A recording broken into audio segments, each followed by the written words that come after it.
great to have Jordan and Jessie back. And they are actually, well, I say they, Jordan is actually eating their 1 year anniversary wedding cake, which has been in our freezer. It tastes a bit old, though. Yeah. The cake. Not ideal to be in the freezer for a year, is it really? But I see so many people do that. I thought it was going to taste nicer than that. Well, I'm eating it. Yeah, save my bit, though, please. Okay. Okay, guys. Should we get on with some questions for you? So we thought we'd ask, because I'm sure people will be interested to know, in almost your first year of being married, a couple of things that you have learned, a couple of things each that you have learned about being married and maybe about life. Yeah, it'd be great. Jordan. Should we maybe just tell them generally what we've been up to first? Oh, yeah, sorry, yes. Yeah. Do you want to start with that then? Well, we've been married, obviously. So for the first year, we've spent a lot of time together and a lot of work since we went back to Sheffield in March when we properly got there. Yeah, it's felt like almost non-stop work, especially since July. Since July, it's felt pretty non-stop, which has been good and bad. I've learned quite a few things that we'll touch on shortly. But yeah, just felt really, really busy. What about you? Yeah, just the same thing. Just been working non-stop. So very busy. Where have you guys been working? So I wasn't working at the beginning of the year. And then I was a TA, SEN TA for a bit. But then I didn't want to continue that on. So then I started working with you. For me. With you. And where are you working? What job are you doing? At the cabin. Which is, people don't know. Yeah, like, do people even know? No, why would they know? Do you want to explain that part and then I'll jump in? So our family owns a pancake and waffle house called The Cabin. It's in Sheffield. We opened that in 2016. So we just had our 9th birthday in September 5th, 6th, 5th, September 5th. September 5th, we turned 9, so we're into our 10th year. I took over that about 2.5 years ago, nearly 3, I think. And so moving back to Sheffield really dived in with that. And Jessie's stepped in. She's now one of the newest managers. Woohoo! Learning her trade and looking after the team.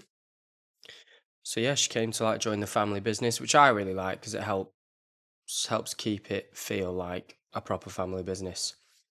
I've got 2 other staff members who also have family involved, either like kids or siblings, kind of like in a casual role. So that's always really nice to see as well. Cool. It feels funny holding the mic for you. I feel like I'm just interviewing you. Yeah, so I started that in August. I started working there over the summer and then Jordan offered me the manager role. And you moved into your first home as well? And we moved into our first house. Yeah. In the summer, I think? In July. Yeah. Which we said is going to be our easiest move because we had the least amount of stuff. I already look around our house and think... I'll put this off now. And think how harder it is going to be to move because we already have a lot more clutter, I feel like. Or just stuff. But that's if you do it yourself. What do you mean? You have removal companies when you move house. They just come and literally do it all for you. Just the unpacking, it can be a bit of a nightmare. Never did that. Oh no, I won't be renting a van and putting stuff into it again. Yeah, that's true. There was still quite a lot of work, to be fair.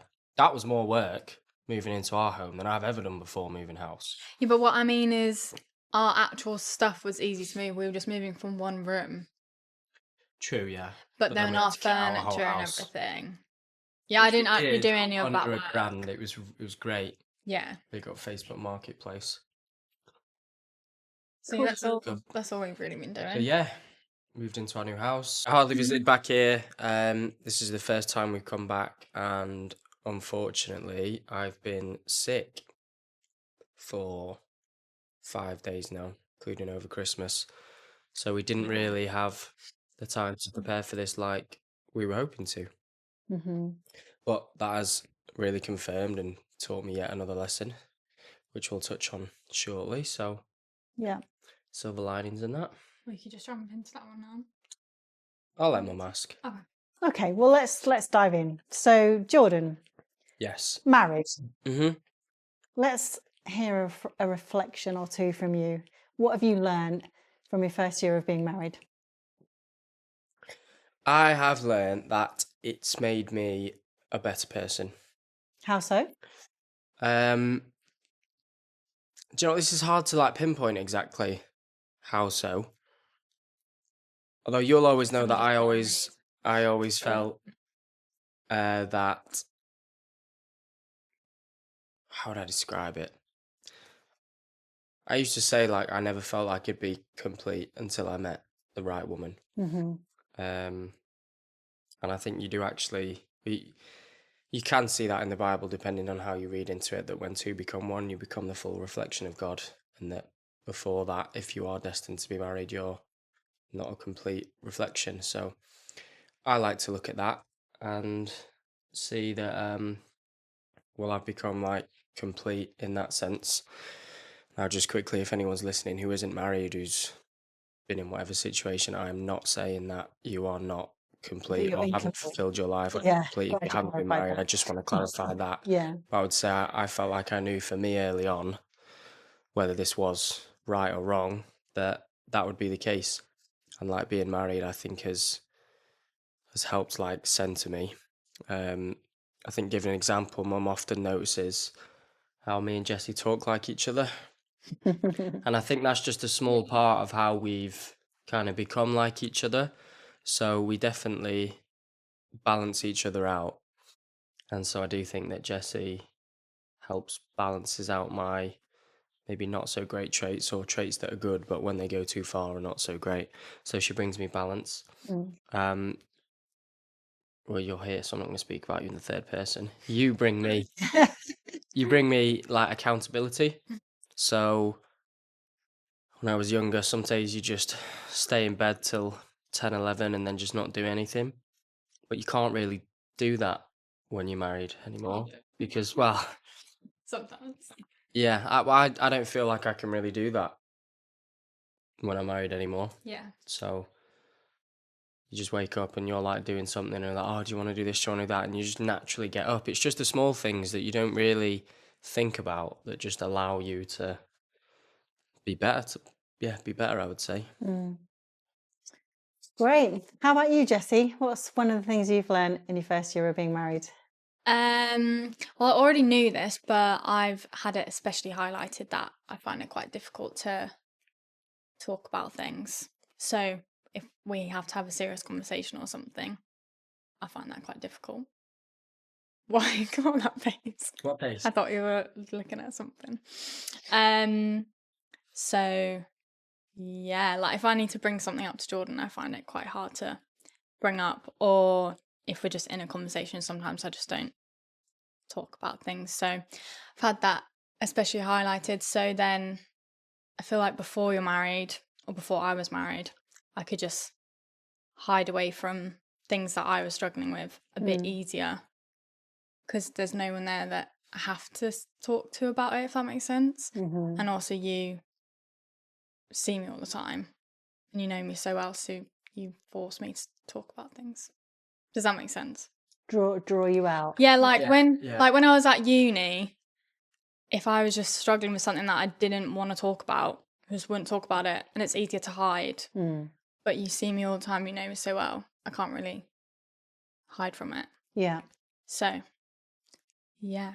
And is there anything that's helped you, like, is there anything within yourself that has helped you to speak out more, or is it more just been what you've said, the fact that Jordan... It's been Jordan, yeah. Is I that- have no like internal like You've not found want it to easy. do that, yeah. So it's Jordan he's like drawing you out. drawing that out of me. Yeah. And like Well, that's a weird one. stomach just growled. That's your cake getting... Either like forcing me to talk about it, or like gently prompting me to talk about it, I depending on think what I need. that's the accountability thing, isn't it? That Yeah. I was talking about. Like, it's the little things like that, because you do the same for me as well. Where I'll have said something maybe a bit too harsh because I've not been thinking about it, and you'll be like, "No, that's not fair," and you force me in that time kind of to have a conversation with you, That's true. and you're like, "No, we need to talk about it. This isn't fair," and those little things I think do keep you accountable. Yeah, Yeah. I think so. I think you had one of those discussions today, actually, didn't you? But We did, yeah. Yeah, it's all smiles now. Wasn't smiles for a little bit, but yeah, you get through it. yeah, You smile. it's what it's all about, isn't it? Two people getting to Mhm. know each other, and iron sharpens iron and all that. Great. Wait, there's just Oh, one thing I didn't know. There's Yeah. a tiny pause there, so that'll be fine if we want to cut it out. Okay. But I didn't know, because I was going to say that you run from confrontation, but Oh yeah. that when I don't want to talk to you, you run after me all around the house. Yeah. Yeah, I was thinking about that today actually. It just crossed my mind as you were saying it. So you avoid confrontation yourself, but you force him to confront. Well, if I get one more thing, if I get upset at Jessie and I'm like, no, I don't want to speak to you right now, I'm upset, I just need some time. We have the spare room upstairs, and I go upstairs. I think I know I've got maybe 2.5 minutes before Jessie, I hear the pitter patter coming upstairs, and either she's coming with violence and she wants to keep arguing, or she's just coming to, not physical violence, but she's coming up like, no, I'm not done with this, I will fight you more. Or she's coming up to say sorry and cuddle, which is an interesting contrast to then, on the other hand, not wanting to talk about your feelings. Yeah. Care to expand, honey? I think it's because that's funny. Yeah, I think it's because I'm avoidant, so I don't want to talk about feelings, especially my own. Like, it's different when it's yours, but I can still be avoidant with that as well. But I'm avoidant, but then I'm not just I'm disorganized is what my actual attachment style is. So that means I can flip between the two. So it's okay when I'm avoidant, but then when you're avoidant or pulling away or need space, I'm like, so then I go anxious. Right. Attachment style. Instead, if you know attachment styles, you know what I mean. If you don't, Look it look up. into it. Yeah. But then I do that, yeah. Or I'm just so mad that I'm like, no, come back. So it depends. Do you want to tell them about that one time? No. No. That was funny. You definitely Paints me in a bad light. But it was funny. Never I know exactly what time you're talking about. It wasn't funny. It Well, it was. was, but it wasn't. It was. Do I need to ask another question quick, Jessie? No, it wasn't that bad. No. It wasn't that bad. It was bad. It wasn't. It's one of my worst parts. It was funny. From the thing downstairs, just briefly. Right, Go on, let me tell the story. So, we were downstairs and we were just chilling or eating. I don't know, we had some water, and I remember I poured a small amount of water on you. It was small, genuinely small. The debatable part of the story. It was small and relative to where we were. So we were sat on the sofa. So I wanted to stay sitting on the sofa. So I didn't pour a whole bottle on your head. I poured Oh, and I think I squeezed it, and you got a bit wet. So it was like, haha, that's funny. You then proceeded to get the bottle and just pour it over my head, to which I didn't move. And so you just kept pouring and pouring to the point that my clothes were soaking and there was a wet patch on the sofa. So I stood up and was like, that's not on. That is not relative to what I just did. If you just squeezed a little bit of water back in my face, I'd be like, haha, yeah, that's funny. But you've poured like half a bottle on my head. I was literally dripping. I had to go get a towel to wipe my hair. The sofa was soaked. And the sofa was soaked, so I couldn't sit there anymore. So I was like, I'm not having this. So I took my iPad, I went upstairs, I got some TV up. And you came upstairs initially trying to say sorry. I'm sure you did. You came up and you're like, I'm sorry. You did. You came up and said, I'm sorry for pouring. I know that was too much. And I was like, nah, babes, I need some time. I don't want to speak to you right now. And then you just got progressively more angry as I was like, leave, to the point where you tried to... I got more angry because then we started talking about it again. and then I still disagreed that I was wrong. So then I got angry. How? How? I still think I was fine. But anyway, we were talking. It was Sorry. me in the mic. We were talking about it, and then I got mad about it as we were talking about it. And then you were like, "Hold on, I thought you came here to apologise." And then I was like, "Nah." And then there's a bottle with no lid on my. A glass of water. Oh, is it a glass of water? There's a glass of water on my bedside table, and I see her. Did you manage to pick it up, or did you just try and go for it? You picked it up, and she tried to chuck it on me, and I managed to grab her hand in time and be like, "What are you doing?" While I was still in the bed, by the way, I was sat in the bed with my iPad, and she tried to chuck the water on me. To what would you say? She saw red, yeah, to try and piss me off or get back at me. Yeah. And Well, that's nothing like the video we got of some oh, that. flying across the room, got sent to us. But that's Gosh, yeah, we'll go through stories all day. We'll Yeah, we we're could, couldn't talking we? 2 hours. But yeah, that was that's funny when you look back on it now. yeah, you all have stories like that, I Yeah. think, in your first year Yeah. of marriage that you look back on and laugh. But again, yeah, that was an example of where. Yeah, we laughed about it later, Yeah. Yeah. even though I still think I was right. Something about the first year of marriage that Very brings out extreme reactions. debatable there. Viewers, who do you think was right in that situation? Leave a comment. A vote button. Yeah. Vote below. Who was right in this situation? But yeah, it's funny how like different situations can bring out a different response in you and in me, both of us. So you also, there were a couple of other things that you both wrote down. I don't know if you do want to talk about them. So Jordan, you mentioned the word selfish. Yeah, I was going to talk about how selfish I was, but now going over that story, I decided think I'm gonna great. Yeah, I think actually I've been so great this whole year. So no, I'm kidding. I think being married has really like put up a mirror and reflected back on me. Like I think, especially in the first year, it really shows all your negative traits because they come to the surface, especially when you haven't been living with someone, which we'd never done before. So being in that situation, I think the first time you're in that position, everything just comes to the surface and it's shown.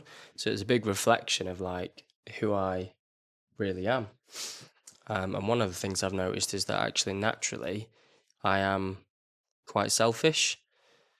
Especially when I'm comfortable. I think in situations where you go out and you're social, I can come across as not selfish. But when you're comfortable, like that's when it's easy to come out. And yeah, I might just sound like a pig, but I just don't really want to do anything I don't want to do. And I can't imagine like a mindset otherwise, to be honest. Like I overcome that often. Like I'm not saying I give into it all the time, but like naturally I have noticed, like if you're asking me to get some water and you could get the water, I'm like, well, why don't you just get the water? I'd get the water. Now maybe it's because I'm also quite independent. I would just do a lot of these things, and I think naturally something you could do, I would just expect you to do. Well, I will do all the things that you can't do, no problem.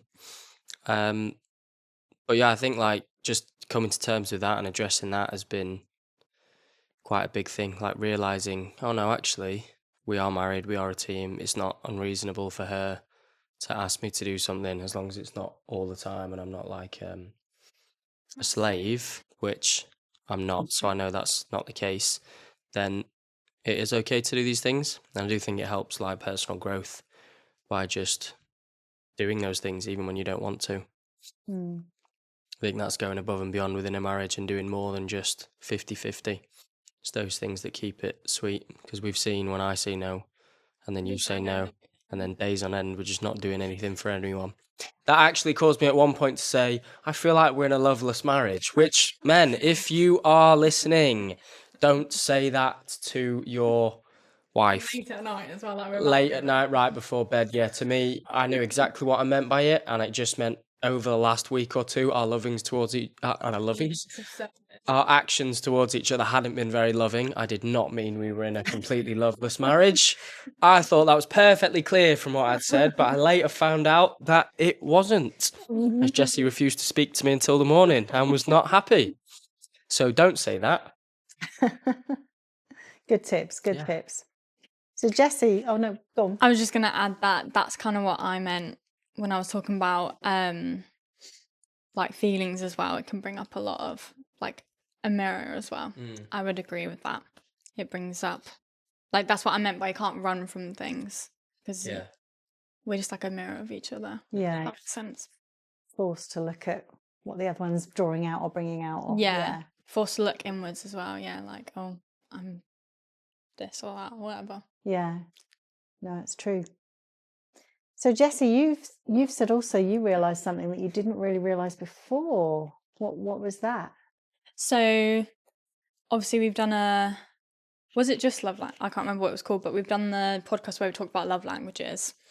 And in that one, I think I said, I don't know if I said 2, but I definitely said my love language was physical touch. Mm-hmm. But I've also realised that very high up, close second, is words of affirmation. And before being married, I would have said that it was not high at all. Mm. Because I Interesting. think I would have said just physical touch, maybe quality time. I I think that's what rings a bell is quality time. I think that's probably what I said. But in this year of marriage, I've really, really realised how important words of affirmation are to me. So that's been a bit of a learning curve for both of us, because it's not only me figuring that out in myself and like what that means for me and like what I need and want, but also you figuring out how to give that to me as well. Especially when that wasn't really a conversation before we were married, because I wasn't even aware of it, if that makes sense. I think also because we were texting all the time, there was always words of affirmation, if that makes sense. We've had this conversation like why it might not have come up before marriage. I think it's because we were always texting, so then it's easier to get the words of affirmation, whereas when you just live together, it's just different, isn't And it? some people find it easier You have to be more admit it intentional as well than say it verbally. It's Yeah. a different thing sometimes for some people. Yeah, I think when you live together, you just get someone's first response. Whereas when you're texting, unless it's like a quick back and forth conversation, if I read your text and I'm busy or something, I have a minute to think about what I say before I reply. So you usually always get the best version of someone's response when you text. Whereas in person, where there might have been 10 opportunities for me to say something nice, because I've just responded quickly or not engaged fully, you've not got my best response. And on text, there were 10 opportunities where it's like a polished version. We also have to be so intentional on text, if that makes sense. Whereas you're just going about your day-to-day life when we're living together. Whereas when you're texting someone, you really think about what you're saying. Does that make sense? Yeah. Is that what you mean as well? Yeah. Yeah, like you think before you say it. You don't just say the first thing that comes into your head and then say, oh, wait, sorry, I didn't mean that. Yeah. Whereas that happens all the time when we're in person. Like, oh, wait, sorry, I didn't even mean that. This is what I meant. Oh, yeah, sorry. Can't do 2 things at once. Yeah, like in the morning, just for an example, when we were long distance, it was way easier to be like, oh, I'm going to send a nice good morning text. Me as well. I'm not just saying Jordan, like I would do it as well. But now we just wake up and we're just there. Coffee. Yeah, that's what we say. We wake up. Like the first person who says it to the other one has to go and make it. That is not true. That's exactly what happens. I make it 90% of the time. No. When we're in Spain. Because if I said that, you would not make it. It's my job to make the coffee at home. So that's why I'm saying it's not true, because I make it. It's not true. If we had a milk steamer, I'd make it for you. That's true, that's true. So yeah, we get a different impression here when you're in Spain. So out here, I make coffee. Makes sense. But in England, when it's just hot water and milk, there's no fun in that. No fun. Which, may I just add, I was told I would get all the coffee this time when we were in Spain, but because you were sick, I didn't get as much. Yeah. That's not your true. fault. Jessie, you should have said I could have made it for you. I didn't realise. The same, I wanted you to make it for me. She knows quite better than yours, man. No, I meant like, because then I don't have to make it. It's what she okay. It's okay. I know his latte art skills are off It the is good, charts. yeah. No, I get that. Okay, so how about life then? That's a couple of things from your marriage. I know it's one the same in some ways, but more generally speaking, Jordan, what have you learned about life in general? Life. I'm going to start with rest. So I think we've not had a proper holiday since our honeymoon in January. Sorry, January. I have it in my head February because we didn't get back to England properly in March. So we had our wedding, then we had our honeymoon like pretty much straight after, and then we came back, and then we went back to Sheffield for a couple of weeks, but then we came back out here for a couple. That is true. We did have coaching thing, we didn't were we? Yeah. in Spain till February. Yeah. And then we had a wedding end of February or beginning. Yeah, so yeah, because that marked like the end of our honeymoon period. That's right, yeah. Yeah, so it that whole period, it never felt like we really got back to life. So I think like from mid-January to the end of February, we just had like a 6-week honeymoon almost, with a little bit of work.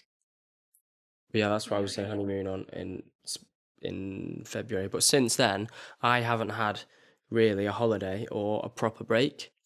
Just been working. Like even when I've come out here, I've been coaching for 4 or 5 days. The last time I came out, I was so spent that I told them I could only do 3 days out of the 5, and then took the last 2 off. So that the most amount of time I've had off in a row since our honeymoon, or since the 1st of March really, has been 3 days.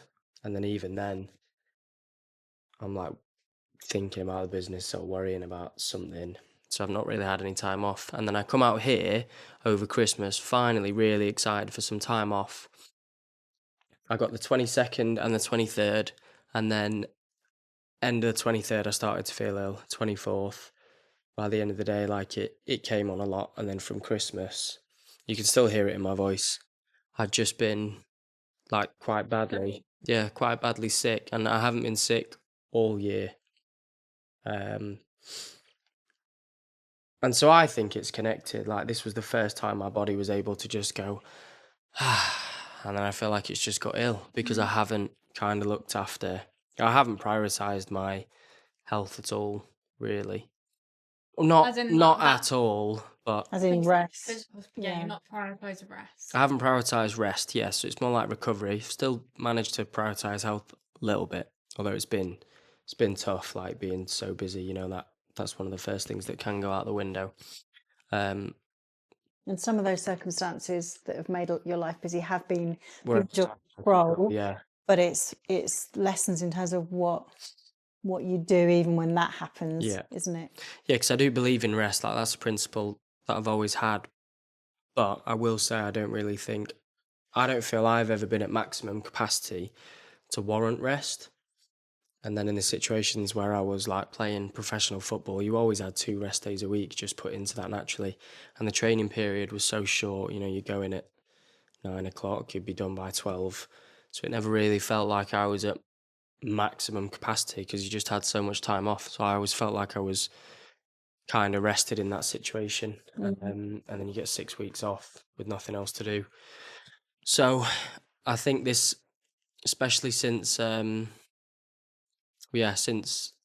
March, like this is the first time I've been at maximum capacity for a long period of time.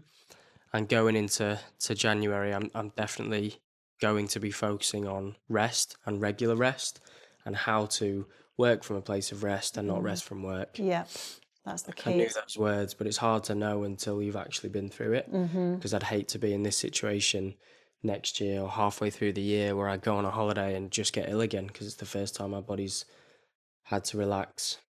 So how are you going to do that? Are you going to put in like days of the week, times of the month, like holidays? Are you going to like book those in, put in those? Yeah, well, I think I'm gonna simplify what I'm doing. I'm going to be more disciplined with my rest. And I think a big part of that is actually trusting God, because it feels like there will always be stuff that needs to be done.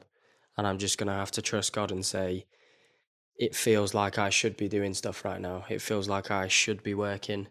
Because it is a biblical principle to work. You are supposed to put your hand to stuff and work hard when you're doing it. But it's also a biblical principle. But it is a biblical principle to rest, yeah. And I've gone too far with the work. Again, some of that's been outside of my control, and I really have just kind of had to do it.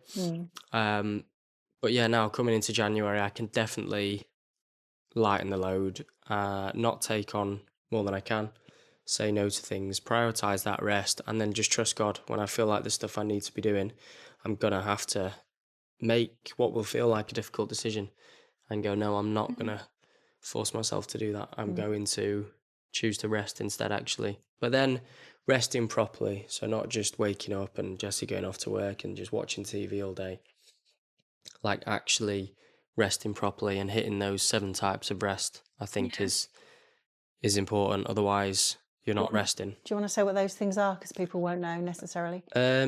Or if I put you Go on the spot. research them because I don't know them off the top of my head. Off the top of my head. Go on, Jessie. No, some of I them. think it's physical, Yeah. mental, social, spiritual, active rest, which is what, like Going for a walk. but you're not like working out. Then, I see the other ones. That's 5. That's 5 of No them worries. anyway, just to give you Time the other 2 online. some but yeah, context. general idea. But yeah, but you have been working very hard. Thanks. Deserve some rest. You do, yeah. And that's definitely a priority for January, isn't it? Which is a very good thing. Okay, so Jessie, what have you learned generally, not just about marriage, but about life this year? I have learnt the importance of like community for me, but like female community, like friendships. That's really important to me because we've gone to, like, we have a church in Sheffield, and we've gone to some of their like small groups, but they're like multi-generational, like multi-gendered, if that's the right word. Yeah. Anyone basically. And I feel like I need more than that, if that makes sense. So I could maybe go to that if I also had like a solid female community. But just having that, I struggle with. So moving to Sheffield, I haven't really had any like female friendships near me anyway. I have like my uni friends, but they live miles away. So yeah, I haven't had that this year, but that would be a big goal for me to like put myself out there for next year, 2026. Get some girlfriend. hopefully girlfriends, develop some girl friendships.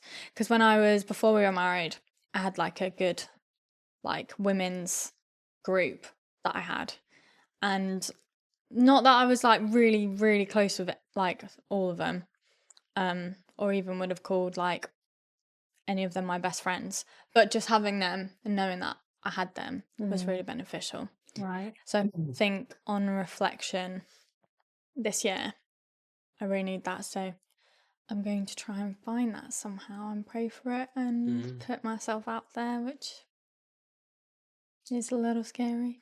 But yeah, so that is something I've really identified that you need. I really need that. I think because I've never not had it, I guess, or like I've struggled with friendships in my life, but I think being at uni the last few years, I had such a solid group there, or I had multiple groups there, so then not having it, you really like feel that lack. Yes. And feeling the distance between my friendships that I do have as well.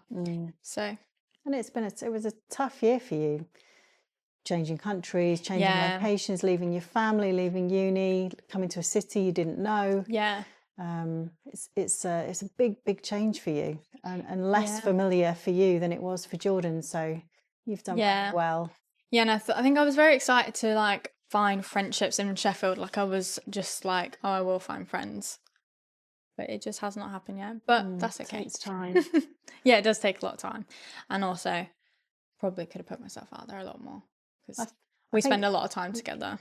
I think too at uni when you've got a shared experience, it's easier, isn't it, as well to make friends. Whereas when you've got married in a new city and you're busy at work, unless those friendships happen naturally at work, it's not easy, is it? Like you say, you've got church, but it's it does take effort to get out there. Yeah, and definitely. Find other it's so different to just find. Well, all my friendships were from like school. Yeah. So and they're all from uni. Guildford. That's what I mean. Like Guildford, I'd always found them at school or uni. Really. Yeah. So it is very different, but yeah, I've really noticed that. I think I need a women's group or something like that, or just some women friendships. Yeah. And I think there was another thing you mentioned, Jessie. Well, we can stay with you. I think we were talking about it earlier as well. Like similar with you wanting to rest, we've also found it quite difficult to like rest together as well, because we've just been so busy. Like Jordan's been working loads, but then we've been working together as well. So we'd come home and we've not really had a routine or anything since being married. It's been hard to get. So then that means it's hard to like properly rest together as well, because we just come home and no one can be bothered to cook. And no one can be bothered to, or I can't be bothered to cook, and no one can be bothered to like, I don't know, it's harder to like rest together intentionally, isn't it? I think we have found like moments to do that, but we just don't haven't got our routine yet. Yeah, I guess it's been a year of change, hasn't it? Yeah. Moved and Yeah. been a whirlwind, yeah. Looks like 2026 is the year to. You've got used to We're each other now. settled now, You've adjusted, and now you can look at putting in those rhythms of rest and fun and whatever, for individually and separately. Which is No, like individually and together. Sorry. yeah, individually and together. Which is like in the Bible, it says to spend a year, just you two, doesn't it? So we've kind of done that. I think that was a Jewish tradition. Yeah. Well, I just have one comment to make. I remember when you had quite a lot of, was it not exactly hate, but you remember when you posted about how quickly you got married or getting married on Instagram or whatever. I think it was like TikTok. Yeah. Got all these people saying, yeah, come back in a year, watch this space. I just thought, I'll be back for the divorce content next year. I think you'd like to say so. 1 year. You'll have to come back next year, pal. Unlucky. Was it 1 year or was it 3 years? Said one. Said one. I think there was one who also said I'll be back in 3 years, so we'll be in 2 years from now. Good. Done it and mostly enjoyed it, right? Yeah, for sure. Yeah. Jordan, As you're going off camera, you can't see it. Yeah. I'm joking. Yeah, no, it's been great. It's been great. It's really good to have you guys back on a podcast. I know you've been super busy and haven't really been able to do it from England, but you never know. We might see you periodically in the future, mightn't we? Who knows? But yeah, hopefully. Really good to catch up with you. Yeah, good to be back. Yeah. Wish I hadn't been ill for this whole 5 days. I wish that too. I'll have to come back out soon then. But yeah, thanks so much for sharing that. We really appreciate it and wish you many blessings in 2026. Thank you. Lots of love. God bless to everyone listening. May 2026 be a great year. Absolutely. Hi guys, I hope you enjoyed hearing from Jordan and Jessie again after quite a long break. Also, just to say, as I mentioned at the beginning, we are going to be taking a little break from our home podcast just while we carry on with language school and review things in the spring. Things have changed a bit, obviously, with Jordan and Jessie moving to England. So we're just going to take a pause and think about the best direction to take things in come the spring. So please stay with us if you're subscribed. Thank you for that and for your support.